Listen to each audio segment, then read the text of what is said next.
Amis internautes, n'oubliez pas de liker, de vous abonner et de cliquer sur la note de notification pour ne rien rater. Mesdames et messieurs, chers internautes de BLTV, ravis de vous retrouver. Entre décisions administratives importantes, affaires judiciaires sensibles, réformes institutionnelles, drames routiers et enjeux sportifs majeurs, l'actualité de ce mercredi 6 mai 2026 est particulièrement dense. Bienvenue dans le Grand Zoom de BLTV, votre rendez-vous d'analyse et de décryptage des faits qui font le Bénin, l'Afrique et le monde. Tout de suite, les grandes lignes. Administration, délai de 3 mois accordé aux associations pour se conformer à la loi. État civil, nouvelle précision sur le registre national des personnes publiques et les actes de naissance sécurisés. Élection, la Sénat prie son matériel électoral pour réduire les coûts. Justice, multiples affaires jugées à la criette. Tout de suite, le développement de ces titres. Administration, délai de 3 mois accordé aux associations. Le gouvernement béninois accorde un répit aux structures associatives pour se mettre en conformité avec la nouvelle législation.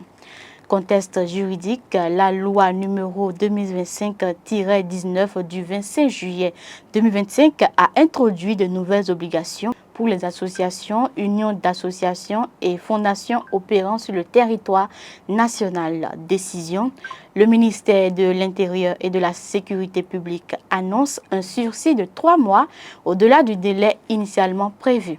Actions attendues, mise à jour des statuts, régularisation des documents administratifs, adaptation des tests internes aux nouvelles dispositions légales, avec pour objectif de permettre aux structures, notamment les plus petites et les plus rurales, de se conformer sans précipitation afin d'éviter des dissolutions massives. Passé ce délai, les associations non conformes s'exposent à des sanctions allant de l'amende à la suspension d'activité. Une meilleure régulation du secteur associatif pour plus de transparence et de traçabilité dans la gestion des fonds publics et des partenariats internationaux. État civil, précision sur le registre national des personnes physiques et les actes de naissance sécurisés. L'Agence nationale d'identification des personnes, ANIP, apporte des éclaircissements attendus sur le dispositif d'état civil modernisé. L'inscription au registre national des personnes physiques, RNPP, est désormais obligatoire pour tous les citoyens béninois sans exception. Elle permet d'obtenir le numéro personnel d'identification, NPI, indispensable pour de nombreuses démarches administratives, à savoir scolarité, santé, fiscalité, élection, etc.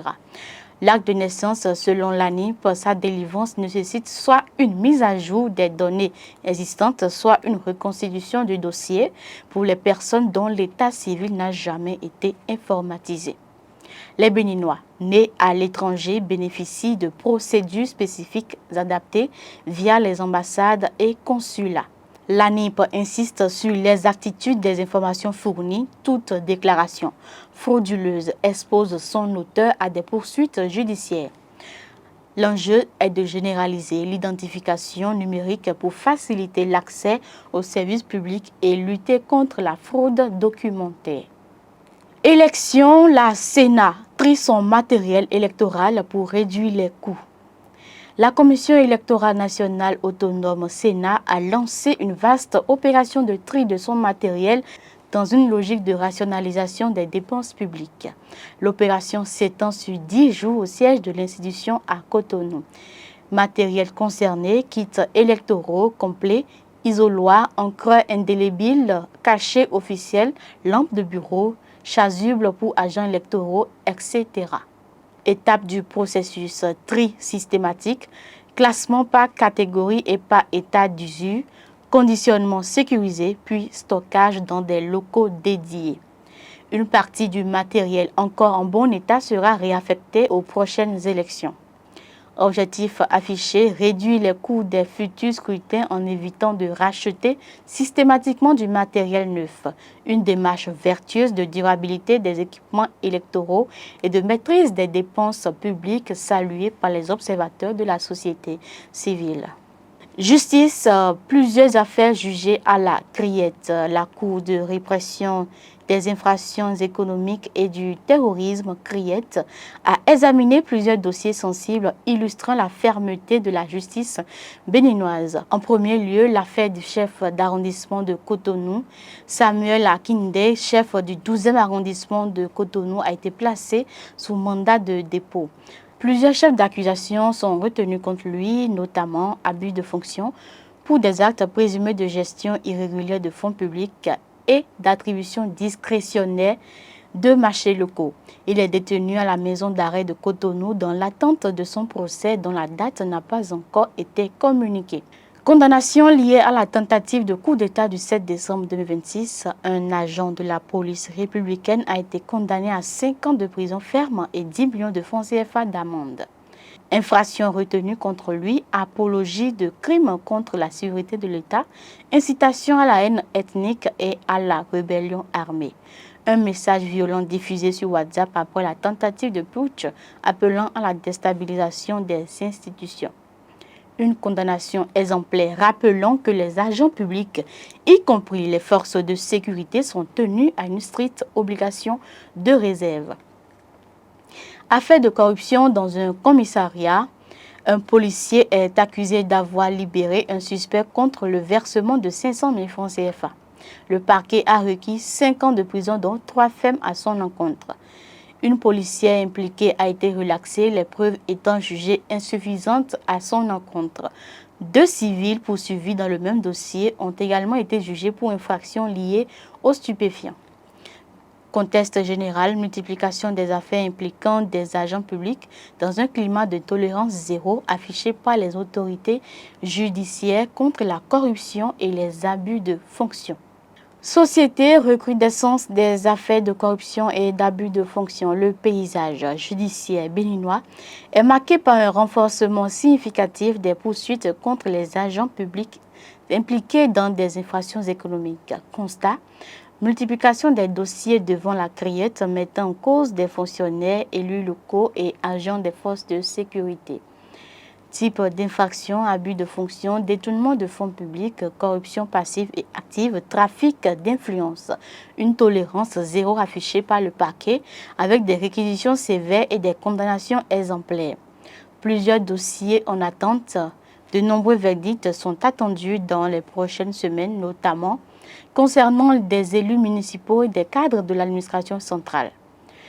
L'enjeu est de restaurer la confiance des citoyens dans l'intégrité de la fonction publique et envoyer un signal dissuasif aux potentiels fraudeurs. Un tour au Sénégal, nouvelle réforme parlementaire contre l'absentéisme des députés. Le Sénégal envisage de durcir significativement les règles concernant l'absentéisme chronique de ses parlementaires. Sanction progressive, le projet de révision du règlement intérieur de l'Assemblée nationale prévoit un système à 3 niveaux. Retenue sur salaire après un certain nombre d'absences injustifiées, suspension temporaire puis perte définitive du mandat en cas de récidive grave. Objectif: renforcer l'assiduité parlementaire et la productivité des travaux législatifs régulièrement entravés par l'absentéisme chronique de certains députés. Le texte sera d'abord examiné en commission des lois avant d'être soumis au vote en séance plénière. Cette réforme s'inscrit dans un ensemble plus large de grandes révisions institutionnelles engagées par le régime de Bassirou Diomaye Faye. Soutenue par l'opinion publique, elle suscite des réserves chez certains élus qui y voient une atteinte à la liberté de mandat. L'enjeu ici est d'améliorer l'image de l'institution parlementaire et responsabiliser les élus face à leurs électeurs. Sport à présent, les Amazones U20 en préparation pour le match retour décisif. La sélection nationale féminine des moins de 20 ans poursuit sa préparation intensive à Lomé à quelques jours d'une rencontre capitale. Entraînement intensif au stade de Kégué, mis à disposition par les autorités togolaises. Match retour des éliminatoires de la Coupe du Monde U20 contre la Côte d'Ivoire. Le 10 mai 2026, les Amazones joueront leur qualification sur le terrain ivoirien. Score aller 1-1, un résultat qui laisse tout ouvert. Un match nul et vierge qualifierait le Bénin tandis qu'un nul avec but éliminerait les Béninoises. Arracher la qualification historique pour la Coupe du Monde U20 en Pologne, une première dans l'histoire du football féminin béninois, est l'objectif. L'équipe affiche concentration et détermination portée par l'espoir de tout un pays. À présent, le fait divers de cette session d'information.